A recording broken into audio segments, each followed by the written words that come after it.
Hi friend, welcome back to our YouTube channel. Friend, आज मैं इस वीडियो में आप लोगों के साथ बात करने वाली हूँ कि क्या एक्चुअल में अगर आप स्मूथनिंग या फिर केराटिन या फिर स्ट्रेटनिंग कुछ भी अगर आप ट्रीटमेंट लेते हो अपने हेयर के लिए, तो क्या ये आपके लिए बहुत ज़्यादा हार्मफुल है? और अगर है तो क्यों है? आप देखोगी बहुत सारा जो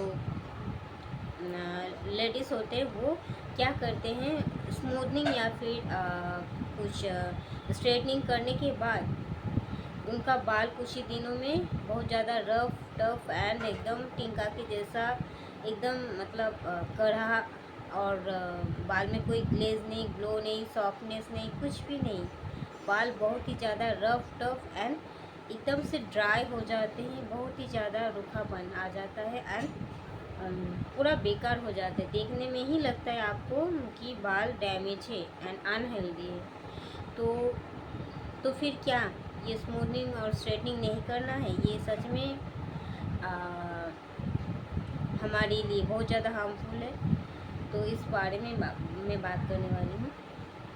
एक्चुअल में क्या है ना, ये स्ट्रेटनिंग एंड स्मूथनिंग, मैं तो आपको ये नहीं कहूँगी कि ये आपके बालों में प्रोटीन एब्जॉर्ब करते हैं या फिर बाल को बहुत ज़्यादा मतलब प्रोटेक्ट करते हैं, ये करते हो, ऐसा कुछ नहीं।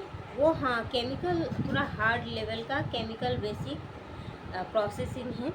और इससे हमारी बाल कितना भी कर्ल क्यों ना हो, कितना भी घूंघरू क्यों ना हो, कितना भी बाल हार्ड रफ टफ कुछ क्यों ना हो, बट आपको बाल को देखने को मिलेगा सीधा, ग्लोसी एंड शाइनिंग, स्मूथ, सब कुछ मिलेगा। और वो तब तक आपको मिलता है ये करवाने के कुछ दिन बाद से आपको देखने को मिलता है। अगर आपने सही तरीके से ट्रीटमेंट लिया और सही तरीके से प्रोसेसिंग को अप्लाई करते रहें, तो कुछ दिन बाद, क्या 1 साल बाद भी आपको सही दिखने लगेगा। रिज़ल्ट जैसे आपने चाहा था, जैसे पहला बार आपने करवाया था, रिज़ल्ट उसी लेवल का ही आपको मिलेगा। बट जब आप करवा लेते हो, उसके बाद 1-2 बार मैक्सिमम अपने हेयर स्पा करवा लिए और फिर आपने छोड़ दिया, फिर आप जो नॉर्मल शैम्पू कंडीशनर है वो आपने अप्लाई कर रहे हो, या फिर कोई कोई तो ये भी नहीं करता है। तो अगर स्मूथनिंग या फिर स्ट्रेटनिंग करवाने के बाद अगर आप प्रॉपर वे में डेली बेसिस पर, मतलब जैसे आपको महीना में कम से कम 1 बार हेयर स्पा लेने की ज़रूरत है, और वो हेयर स्पा अगर आप नहीं ले रहे हो तो इसका मतलब आपका बाल डैमेज होना ही है। ओके। और अगर आपका बाल बहुत ज़्यादा घुंघरूले है, बहुत ज़्यादा कर्व है, वेवी हेयर, ये कर्ल है, तो वो और ज़्यादा डैमेज होता है। स्ट्रेट बाल फिर भी हेयर फॉल होने के बाद भी कुछ फिर से सही होने का मौका है, बट वो हेयर बहुत टाइम लग जाता है। अगर कर्ल होता है या फिर बाल उसी टाइप का होता है बहुत ज़्यादा हार्ड, तो उसमें बहुत ज़्यादा टाइम लग जाता है। तो क्या करना है आपको, शैम्पू कंडीशनर जो भी पार्लर से आपको सजेशन दिया जाए, वो शैम्पू कंडीशनर को आपको सालों भर उससे, मतलब जितना दिन तक आपको लग रहा है आपका बाल में है वो चीज़, और आपको अभी करवाना नहीं है कोई भी ट्रीटमेंट, तो आप वो आपको अप्लाई करना ही है। और आपको महीना में 1 बार करके हेयर स्पा करवाना ज़रूरी है। बहुत ज़्यादा रफ टफ बाल है तो 15 दिन में 1 बार भी आप करवा सकते हैं। ओके।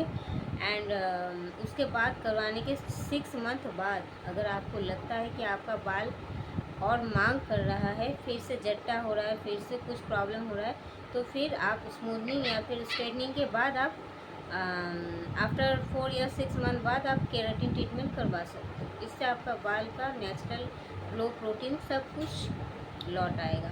और उसमें भी आपको वही शैम्पू कंडीशनर यूज़ करना है और हेयर स्पा भी लेनी है। तो अगर आप मतलब कंटिन्यूअसली आप खुद के बालों का केयर कर सकते हो, ट्रीटमेंट ले सकते हो स्टेप बाय स्टेप कंटिन्यूअसली, तो ही आप ये सब चीज़ में इन्वॉल्व हो सकते हो। करवा सकते हो। और अगर आपको लगता है कि मैं इसे कंटिन्यू नहीं कर पाऊँगी, तो इसका मतलब आप अपने बालों को ख़राब डैमेज करने के लिए आप ये सब कर रहे हो। तो इससे बेहतर है कि आप ना करो। फिर भी अगर आपका बाल नेचुरली स्ट्रेट है तो एक टाइम के बाद वो सही हो जाने का चांस होता है। आफ्टर हेयर फॉल कुछ ना कुछ तो होगा, ट्रीटमेंट नहीं करिएगा तो, जितना भी आपका बाल अच्छा स्मूथ ये वो क्यों ना हो, ओके। कुछ नहीं होगा तो हेयर फॉल तो कुछ ना कुछ होगा ही।